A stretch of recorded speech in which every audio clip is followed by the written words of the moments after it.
view status. Guys, hold hands, power. Okay. Oh my god. Do you want me to do it?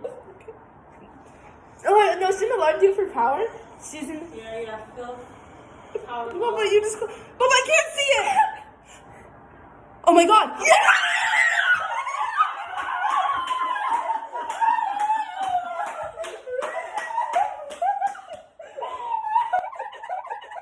I need to start off this video with a huge congratulations to the class of 2025. You guys watched my Georgetown reaction in the beginning of this video, so I just hope all of your reactions were just as exciting. Before I get into it, hi, my name's Alara, I'm a freshman in the SFS, and here is a video all about advice for the class of 2025.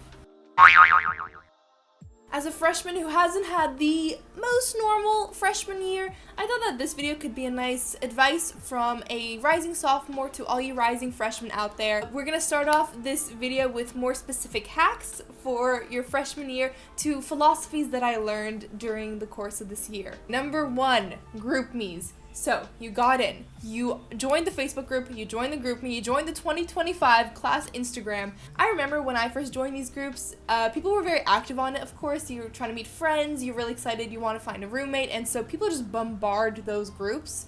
And I remember thinking, oh no, because I'm not very active in these, will I not find friends? So for anyone who has the same train of thought as I do, please do not worry. You don't have to be super active on the GroupMes, but there will be those few who are, and everyone will know who they are. But I find that the GroupMes, they're super helpful to find study buddies. If you have a question about one of the class or the discussions, you can ask questions to the group. So definitely use those GroupMes to your advantage, but don't worry if you're not constantly on it. Number 2, core classes.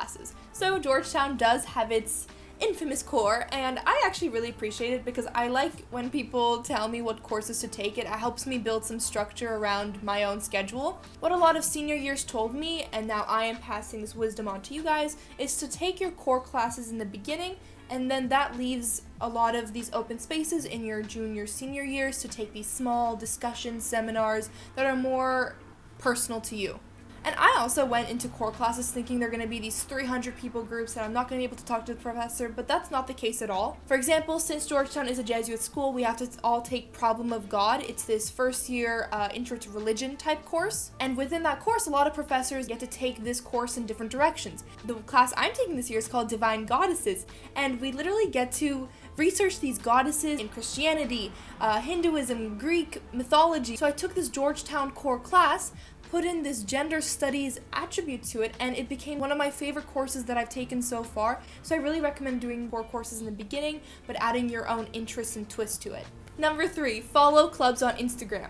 So please, someone tell me that they feel me because I have the strongest FOMO. I'm like, oh my god, did I just miss this opportunity of a lifetime because I wasn't aware of it? I beat myself up for it after, which is the worst feeling. So here's how to stop that. Do not fret, do not feel like you just lost this moment of your lifetime, because that is definitely not the case. What I found with Georgetown is that it's not about the lack of opportunities, it's that there are too many, and it's about finding them. So here's the hack for you.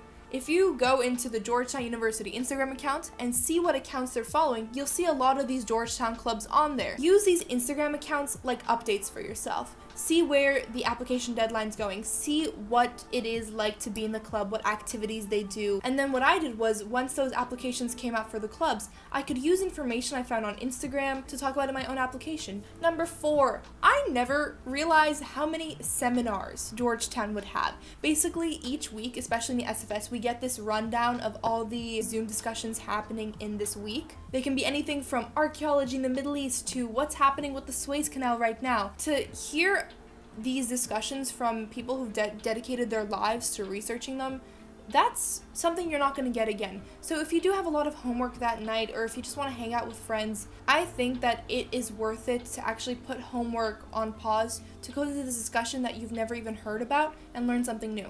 They're usually only an hour, and then by learning them, you can now hold your own in a discussion. You can actually, when someone mentions this or you read it on the news, you have this insider perspective on it that's priceless.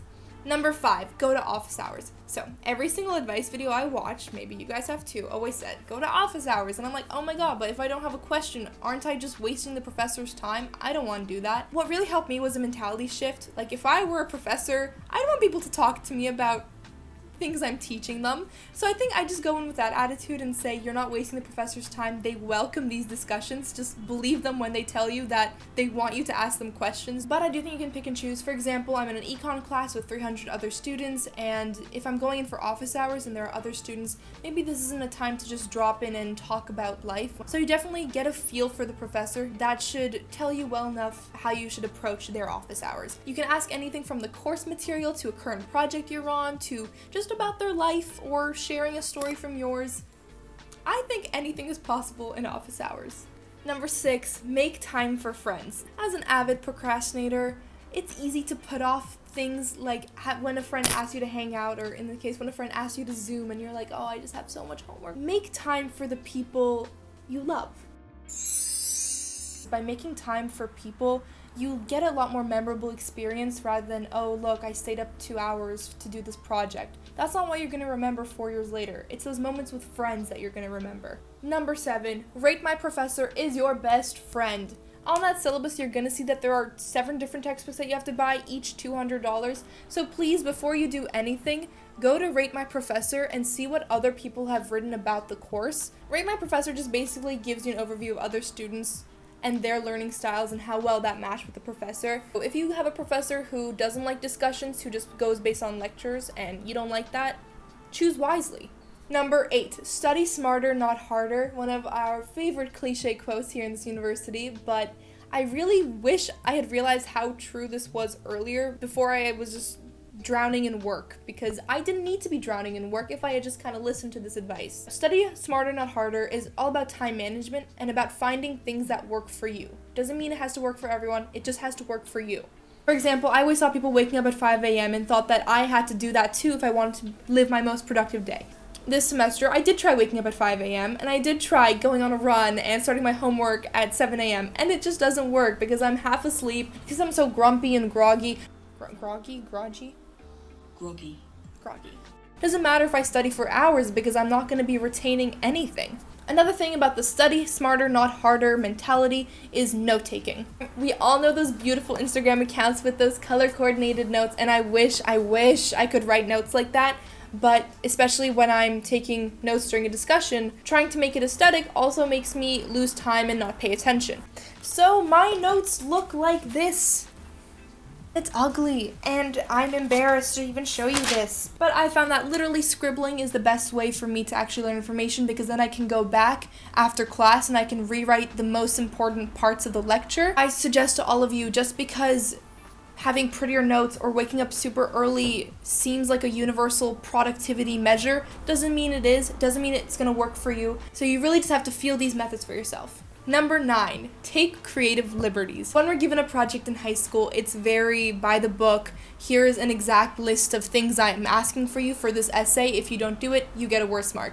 But I found that college isn't like that. Most of my university professors just give you a prompt and expect you to take it in whichever direction you choose that can answer the prompt best. And they read dozens and hundreds of this, so why not make it fun for them? When you're researching an essay and you find that there's a story in your life that is related to it and helps you understand the topic better. For my writing class about the topic gender equality, I brought up Taylor Swift's You Belong With Me and did a whole feminist analysis on her song.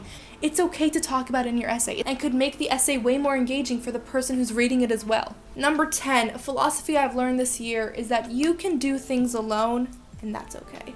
I am someone who likes to be surrounded by people. I am someone who likes going to the bathroom with their group of friends, and being in this pandemic, not being able to see people, it's difficult, especially if you've relied on them for so long. Someone in the upper years told me it's like dating yourself, and that's actually stuck with me.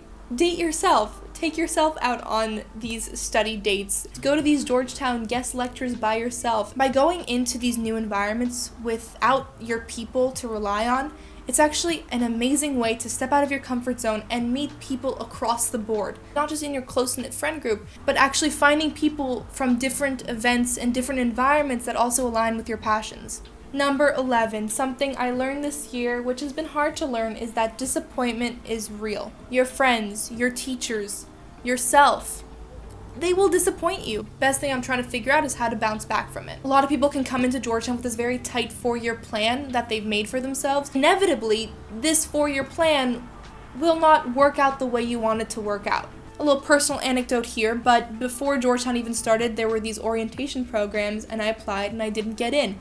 And I thought, oh my god, this is how my 4 years will go. Before Georgetown has even started, I have gotten rejected from everything I've applied to, before even starting university. So that really scared me, brought up a lot of imposter syndrome. Because I didn't get into this club that I really wanted and now have this empty space in my schedule in my life, what can I be doing with it that isn't just me wallowing in self-pity? So instead of being part of that orientation program, I focused on improving some of the languages that I wanted to take at Georgetown, and it really helped.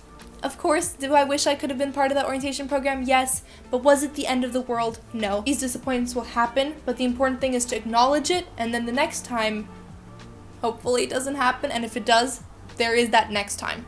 And number 12, the last piece of advice is, authenticity. I feel like you guys guessed it.